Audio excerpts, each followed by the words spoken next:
I think that the biggest part of understanding why or understanding bullying behaviour is to really get a good grasp of what exactly it is that is going on for them in the background, because this is going to have quite a significant impact on their behaviour going forward. Welcome to the Emerging Minds podcast. Hi, I'm Nicole Rollbusch. On today's episode, I'm joined again by Jessica Staniland, a clinical psychologist and the Director of Counselling and Psychological Services at Trinity Grammar School. This episode is the final episode of our two-part series on supporting the mental health of not only children who are experiencing bullying, but those who are engaging in the behaviour as well. In part 2 today, we'll be focusing on children who've engaged in bullying behaviour and how practitioners can support their mental health. If you haven't listened to part 1 yet on supporting the mental health of children who've experienced bullying yet, please do check it out. We're again going to be applying the practice discussed to a case study. Throughout part 1, you would have heard us referring to the case study of Olivia. Today, we'll be applying the practice to the case of Sam. If you'd like more information about either of these cases, please check out the online course Practice Strategies for Childhood Bullying, where these cases are both featured in more detail, and that can be found on the Emerging Minds website. But for some context today, Sam is 10 years old and he lives with his mum Emma, his stepdad James, and 17-year-old stepbrother Nathan. Sam's been engaging in some verbal bullying and harassment, sometimes physical, of one of the quieter, shy boys in his class. This has been going on for a while and has now resulted in Sam being suspended from school. Sam's mum, Emma, is currently pregnant, and Sam's stepbrother, Nathan, who's recently come to live with the family, has been giving him a bit of a hard time at home. So, Jess, thanks for joining me again. Last time, we began by talking about some of the key considerations in the work, so I wanted to start with that again. What are some of the overarching considerations for working with children who are engaging in bullying behaviour? Yeah, so really important to have a think about, why that particular child is engaging in that bullying behaviour. So I think we really need to act as a bit like detectives in these circumstances. Like, what is it that is going on for this child that has potentially meant that they're engaging in this negative behaviour towards other peers? That might be, have they got any underlying diagnoses? Do they have trouble picking up social cues or, engaging appropriately socially? Are they emotionally dysregulated because they've got an underlying diagnosis? If they've got a diagnosis of something like ADHD, are they medicated or are they under-medicated? Is there, significant impulsivity that might be impacting the way that they're engaging with their peers? And they maybe don't even realize that what they're doing is quite harmful to somebody else because they're so impulsive. What's going on for them outside of school or at school? Are they experiencing bullying themselves or at home? Is there a change? Is it a safe environment, or are they potentially being exposed to something that's not so great at home? Has there been, a change in the family dynamic? Is there something that has shifted where they felt like they've had to take on a new role and potentially that has had an impact? So I think that the biggest part of understanding why or understanding bullying behaviour is to really get a good grasp of what exactly it is that is going on for them in the background, because this is going to have quite a significant impact on their behaviour going forward. Yeah, so there could be so much behind the behaviour. I'm particularly curious about how you might start a session with a child who's been engaging in bullying.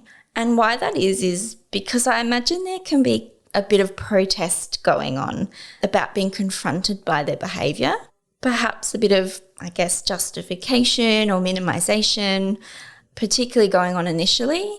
And if that does happen, how do you respond to those sorts of protests in a way that isn't shaming or punitive and actually opens up the child to conversations with you? Yeah. So again, I think I'd be really curious, why do they think it was a joke? Why are they minimizing it? And, there may be some real reasons as to why they are engaging in that sort of minimization. Is it that they've seen somebody else do that and they've said it was a joke, and so they're kind of just following their lead? Is it that they're really worried about getting in trouble? Is it that they actually just didn't even think that this was bullying behavior and they're toning it down because legitimately they think that it's not a big deal. And is that, again, because of some underlying challenge that they have, whether that be a diagnosis? Did they miss a social cue when they literally just didn't see it or notice? So I think just trying to be really curious is really important. So, not jumping straight into this is the case, this was inappropriate. I think being open to understanding why potentially they are playing it down. So it's about being curious and considering what might be behind the behaviour. What about, and I think this will be of interest to our audience because I've definitely faced this before myself as a practitioner. What about if the child just really isn't wanting to talk to anyone about their behaviour or anything? Look, I think as practitioners, that's always a really big challenge, and it's not necessarily just related to bullying. It can be related to so many different areas of their life. I think, we can only do so much. If a child is not at the right stage to engage with you, I think we need to reflect on that and understand and be respectful of that for them. If we continue to push, the challenge is that then we turn them off help seeking in the future. And unfortunately, we can end up being looked at as disciplinarians or as, people that they don't particularly want to engage in because they think they're going to get in trouble. So look, if a student was not at a stage where they were ready to engage with me, I would try and work more broadly with the family and make my impact and the change through the lens of the family as opposed to the individual student.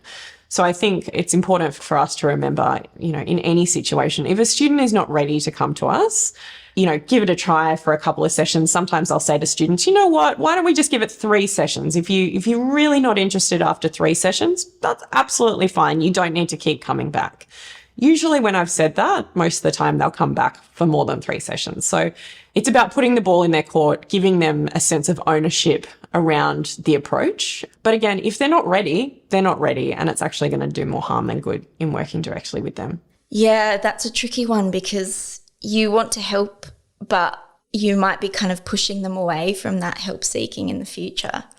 If we go back to Sam, our case study, so say, for example, Sam is really minimising the situation, saying it's just a joke or mucking around.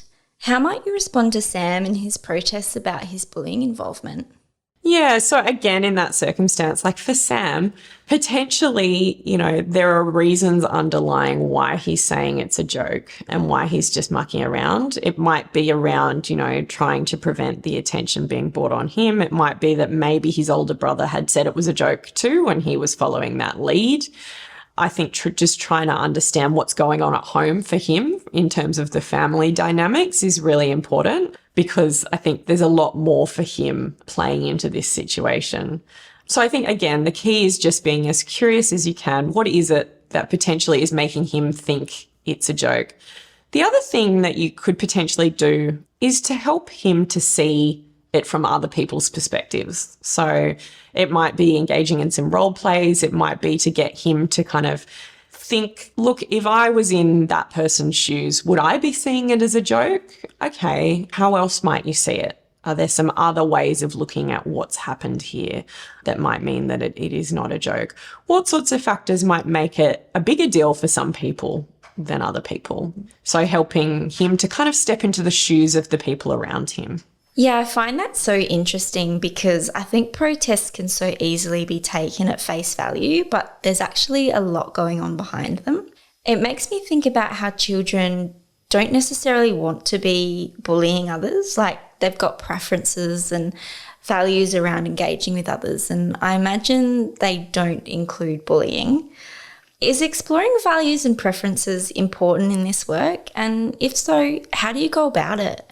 Yeah, so I think values is a really, really important aspect of working with children who are bullying themselves. I think it's really important to spend quite a bit of time really nutting out, I guess, what they do value.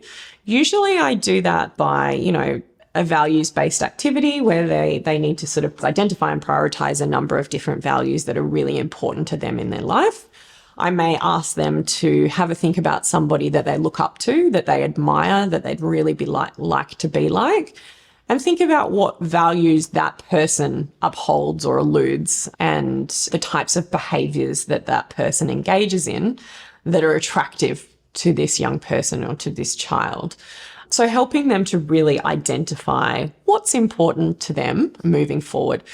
Then helping them to sort of reflect on, okay, the behaviours that I'm engaging in right now, are these values-led behaviours, or are these behaviours that are aligned to my values, or are these behaviours that are not aligned to my values? Am I heading in the right direction in terms of where I want to go? Or actually, is this a behaviour that maybe is not aligned with my core values? So helping to do a bit of a brainstorm around that. And how might you apply this to Sam? How would you work with him around his values and preferences? Again, I'd probably engage in a bit of a values-based activity where I'd go through a list of, 20, 25 values and get him to really understand what the concept of a value is, and then help him to be able to identify those that are really core and important to him at heart. I might get him to think about somebody that he really looks up to and really admires, and help him to think about, what is it that they show in terms of their values that really attracts him to them in terms of a role model. So helping him to understand that. I think in terms of things like fairness, exploring what those values mean for him. Why is the value of fairness or family or whatever else it is, why are they important to him, and why? Give some examples. Then I think that the other area is then using those values to help him again to identify, is the behaviour that he's engaging in right now a values-led behaviour, or is it a behaviour that is not in alignment with his current values? I guess that contrasting between values-led behaviour and actual action, like bullying, becomes a big part of the work.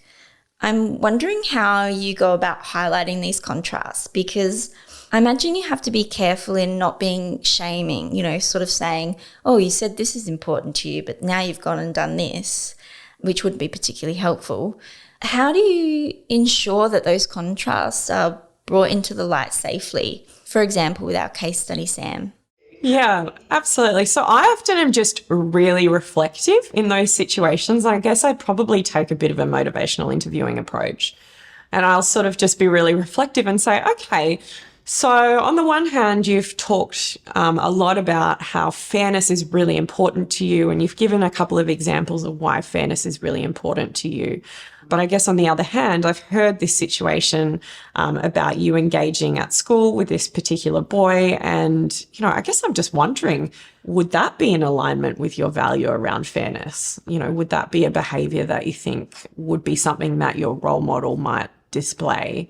And just being, again, very curious around that, being open and reflective and trying to understand from his perspective why maybe that happened, whether it be a slip in, his thinking, or whether it be that there's other reasons behind it. So helping him to draw out and using, I guess, reflection to help draw out some of those discrepancies for him that maybe he didn't notice himself, that maybe he just needs put back and out in the open to have a bit of a discussion about. I think the other thing is just a bit of role play, exploring some of the situations that have happened, and maybe if he was sitting in the other person's shoes, maybe what his response would have been or how he would have felt had he been in that position. Yeah, great. I'm interested in going back to that point about role models, actually, because in our case study, Sam looks up to his older stepbrother Nathan a lot, but Nathan's been encouraging Sam to do some things that would probably get him in trouble. I wonder how you might work with someone like Sam, where they might have someone who's role modelling values that aren't particularly helpful. So I think there's a couple of parts to that. Probably the first part is that mum and dad have a conversation with Nathan around, him being a role model to his younger brother as well, and what his role within the family is, and I guess from a positive sense as well. And then mum and stepdad reinforcing that as well to Sam. This is his role as an older brother, and, talk a little bit more about some of the key important behaviours that are positive that they're really looking out for. Because at the moment, I think just because the family have been very busy and, there is obviously a focus on this new baby coming, that potentially they've unintentionally reinforced Nathan's behaviour and reinforced Sam's behaviour by either not picking it up early enough or kind of just, I guess, agreeing with Nathan's approach towards Sam. So I think it really needs to come from the parents to start off with. But if we needed to start working with Nathan before that had been done, just gently challenging, I guess, if he sort of said, I really look up to Nathan because, he kind of just does what he wants. Okay, if that's the case, what are some of the possible consequences for Nathan if this were to happen? I'm getting the sense, I guess, that you really like freedom and you really like responsibility. Is it that you like freedom and responsibility in a contained way where you feel like you can do things and make appropriate decisions? Or is it that you want freedom and responsibility to do things that potentially might lead to trouble? And most of the time, kids will sort of say, oh, no, it's the other way around.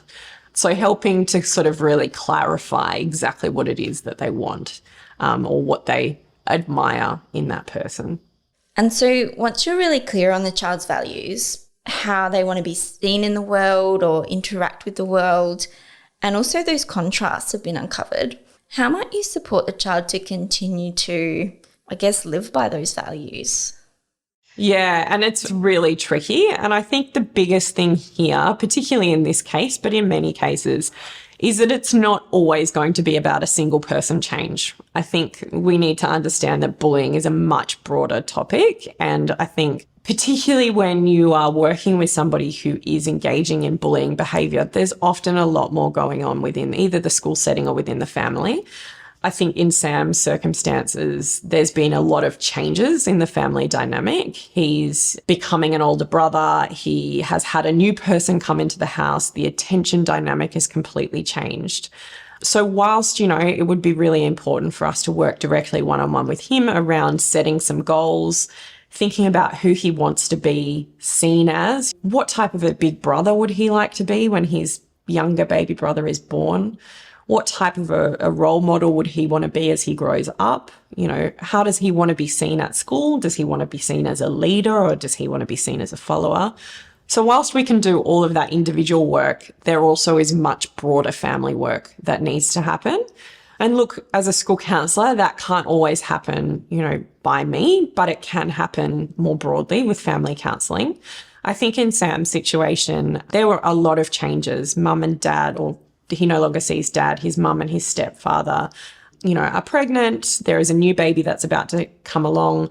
All of a sudden, the expectations around him being, having more responsibility, that's really been dropped on him quite quickly. So he's really had to sort of step up. He's had this older stepbrother come into his life who also takes up a part of the household. He's wanting to impress. He's wanting to be like. So I think, and that there is some approval from mum and dad around, or mum and stepdad around how this brother is engaging with him. So I think some work around that is really important. The one-on-one time that he gets with his mum, and his stepdad has completely changed. So he's no longer got that intensive one-on-one time, which is really important for kids as they're developing. So, a real focus on that is going to be really important.